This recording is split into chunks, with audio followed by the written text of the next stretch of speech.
Not a lot to be said other than we didn't play very well, we didn't coach very well, we didn't come out with very good passion and energy. I was really disappointed in the start of the game.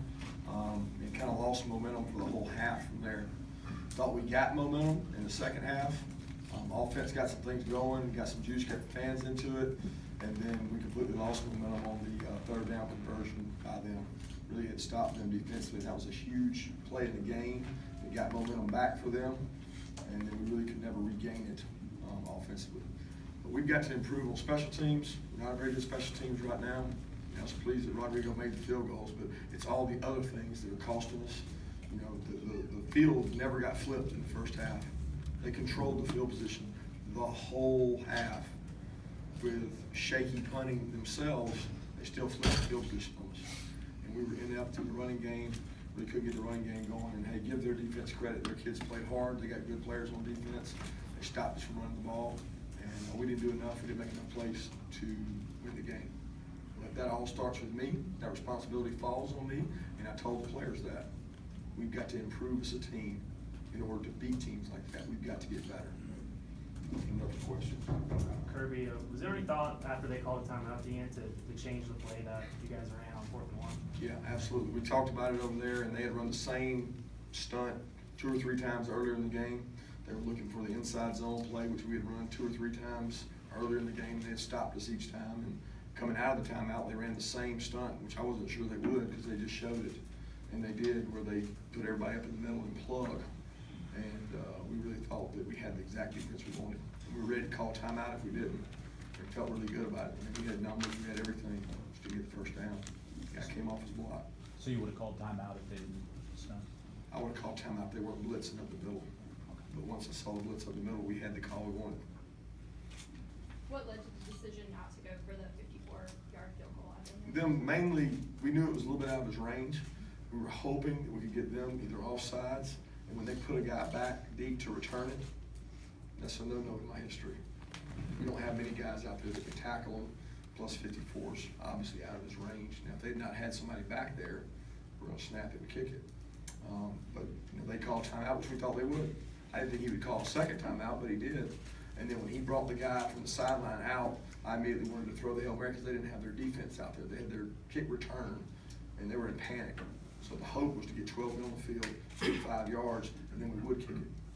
But we didn't get that. How did you think Rodrigo did overall 3 of 3? You know, have you been seeing him improve? Oh, absolutely. Rodrigo, I know y'all questioned it all week, but he really has kicked well in practice.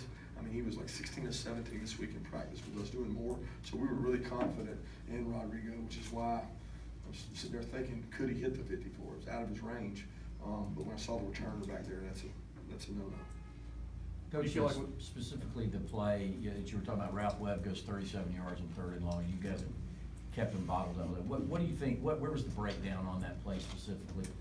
Well, we came on the sideline and kept talking about they were struggling on 3rd down, they couldn't protect, so what's the answer for that screen? So we called the call that we actually thought was best for the screen and put a guy man-to-man on the screen, and he got lost in the shuffle, didn't get his guy, and it was disappointing because it was a call we practiced for the screen.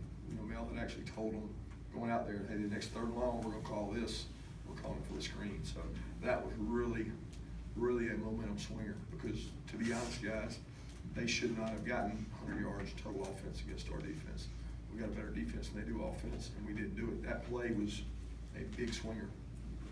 What do you attribute to the struggles in the run game that you hadn't seen the last 3 weeks? Well, the size of their interior D linemen. You know, we talked to everybody they played. Everybody said they're big, physical up front. We're gonna have trouble moving them. Well, we were gonna set our jaw to do it, and we were not able to do that early, as you saw. We tried to spread it out and run it, but they kept their bigs in there. They did a good job stopping the perimeter runs and the inside runs out of spread sets, and give their defensive line and linebackers credit because they did a nice job of doing that. Kirby, how costly do you think the penalties were when you look at the? Oh, everything. I mean, the field position of the penalties, not just the penalties, the kicking game. I mean, their punting game is probably shakier than ours, and they flipped the field on us, I know 3 times. You know, and our plan all week was to have 2 guys back there, and because the ball goes everywhere when you chart where the punter's ball goes. I mean, there's no rhyme or reason to where it goes. So we're gonna have 2 returners back there to get the ball fielded and make sure we didn't get the field flipped on us. They flipped the field on that, and then the penalties also caused us to flip the field. You know, we had a couple penalties that were aggressive. We call aggressive penalties. I can handle a guy being aggressive getting a penalty, but it's the undisciplined ones that cost you. We had a couple of those. You know, the holdings, those are tough calls. The hands to the face is a tough call, but the not having 2 guys on the line of scrimmage, you know, we got Nada and Ridley, 2 freshmen over there on 3rd and 5. It stones the drive. Cost you. Kirby, I know you said that it's gonna take a while to implement your program and get this thing going how you want, but could you have anticipated a loss like this 7 games into the season? I don't think you ever anticipate losses. I really don't.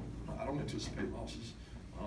So I think it's a matter of where do we go from here? We have an off week. We have to get better. We have to grow as a team, and we got to get better on special teams. We're getting field position nightmare. We know at times we struggle to run the ball when we play a bigger physical front, but we were able to throw the ball more successful today. Jacob came out with confidence. He threw the ball. That was good to see.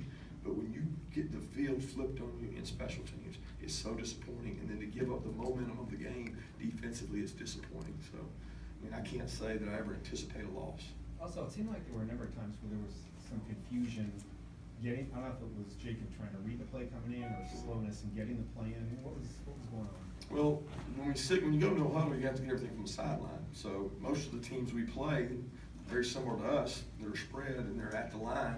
Every player's getting the signals from the sideline. So he really did a nice job of getting that communicated to everybody. We had the one situation, we had to burn a timeout that he missed the signal, called the wrong formation, and we had to burn a timeout on. But most of the day, that is the communication. He has to look over, he has to get the signal. Not only him, but the receivers and everybody do. But we practice that every day. That's kind of, you got really 40 seconds to get all that done. So most of the time we were fine with the shot clock. The one play, he read the wristband wrong, flipped it over, and we had to burn a timeout, which I can't stand doing, burning timeouts for delay games. Because those timeouts become too valuable. I mean, they're a possession. 3 timeouts is 1 possession. So we lost 1 possession in the game by having to call timeout. It looked like there was times sort of where Jacob checked down to Isaac instead of Jason on the go route, and then Nick appeared to be very open, sort of on a check down on the 3rd down in the 4th quarter. Are those sort of just freshman mistakes, or is that sort of him missing reads? How do you assess that play? Well, I don't know the one you're referring to on Nick, but obviously the one on Jason that he ended up coming open. He peeks at first.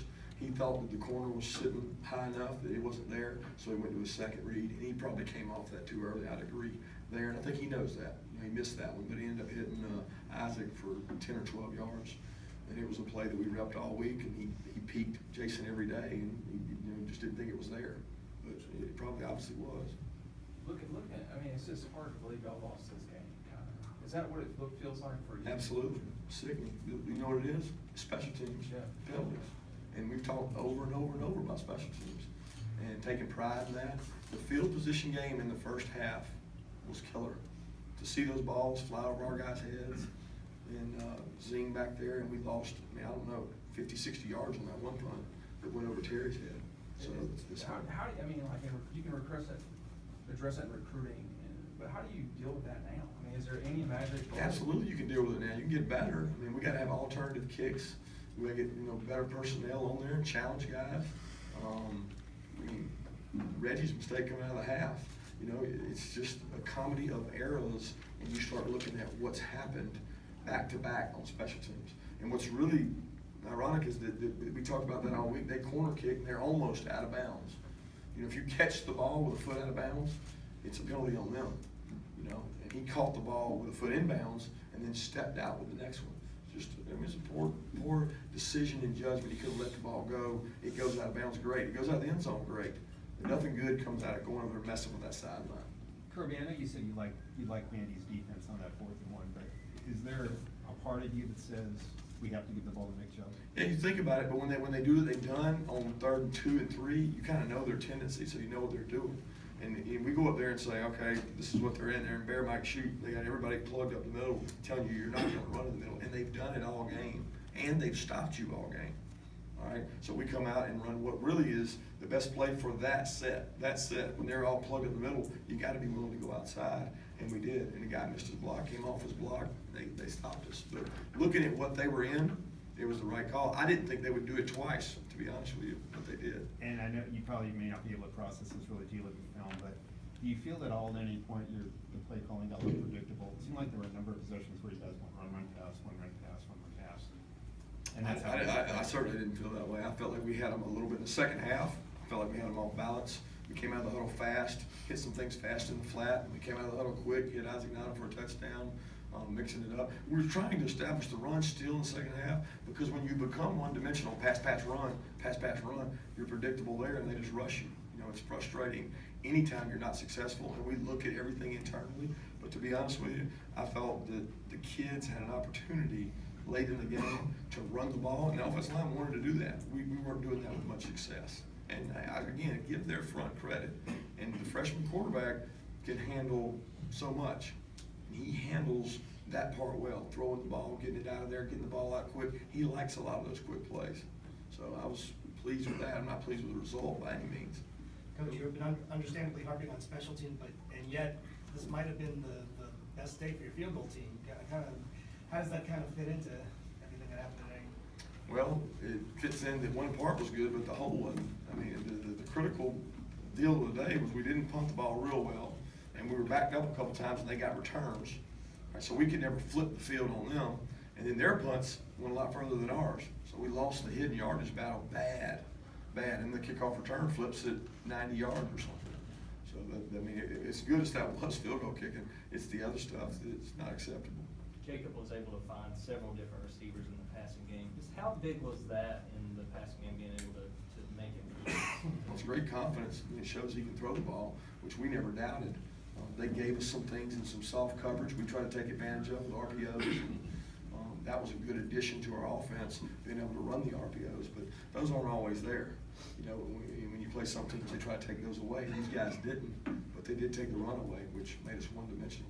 It looks sort of like your offensive line went 2 steps forward and then kind of 1 step back in terms of the running game. How would you assess them 7 games in, sort of seeing the good and the, I guess, the bad? You said. Coach, obviously had a couple sacks today. Can you assess kind of the pass rush and how you were able to affect the quarterback? Yeah, I mean, we had some success rushing the quarterback, rushing 4 guys, which we thought we could do with the addition of Ledbetter, with Zoe coming some in there, and you know, they're not a great pass protecting team. So our ability again to get there and force those mistakes are big and critical to get the guy in the pocket and try to come after him. So I was pleased that Zoe had a couple good plays, a couple good rushes, but some other guys set those up for Zoe too by the way they rushed. Coach, what's the deal with DeAndre Baker and the foot or ankle or whatever he's dealing with? He had a really nasty ankle sprain, was unavailable for the game. He sprained it, I think, Wednesday or Thursday in practice, and he just wasn't able to go. He couldn't recover. In addressing the recurring errors, is there a feeling of tried everything you can, or is it? Never tried everything you can. And when I say recurring errors, I'm talking about special teams improvement of punting the ball high, hang time, getting the ball out there. Kickoff coverage has been a theme all year, you know, and we got to improve in that. But some of that's ball placement. You know, Rodrigo hit 2 or 3 home runs out there on the kickoffs. You know, we need consistency in that out of Rodrigo. You know, and we got to cover the kicks better. Kirby, what do you think of the development of Javon Williams for a junior college guy? I think Javon's come along well. I think Javon can be more impactful in the run game by blocking a little better, but he's catching the ball with confidence. He went up and got one today. There was a high throw. He went up and got it, and he's playing with a little more confidence too. You know, he had the one last week that probably should have caught. It ricocheted off of him, and he took ownership in that. He stood up and took responsibility for it, and he's doing everything he can to get better. Lamont Galliard, and did Trent Thompson get hurt too?